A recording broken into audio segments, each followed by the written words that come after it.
শ্রী সীতারাম। আপনাদের সবাইকে সাদর অভ্যর্থনা জানাচ্ছি। রামনবমীর শুভেচ্ছা নেবেন। আপনারা বাড়িতে কিন্তু এই ফলটি আপনারা অবশ্যই গ্রহণ করবেন প্রসাদ হিসাবে। প্রত্যেকে গ্রহণ করুন। বাড়িতে আপনার নারায়ণের, শ্রী বিষ্ণুর যে মূর্তি থাকুক না, যেই রূপই থাকুক না, রামলালাকে স্মরণ করে রামনবমীতে আপনারা এই যে ফলের কথা বলছি সেটি আপনারা কি করবেন, আপনারা প্রদান করুন।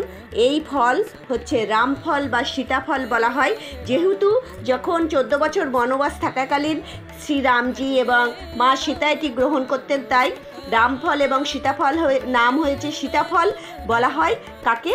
সীতাফল আপনারা চেনেন, আতাকে বলা হয়। আর রামফল বলা হচ্ছে নোনা, অর্থাৎ গাটা প্লেন থাকে। অবশ্যই প্রসাদ হিসাবে গ্রহণ করুন।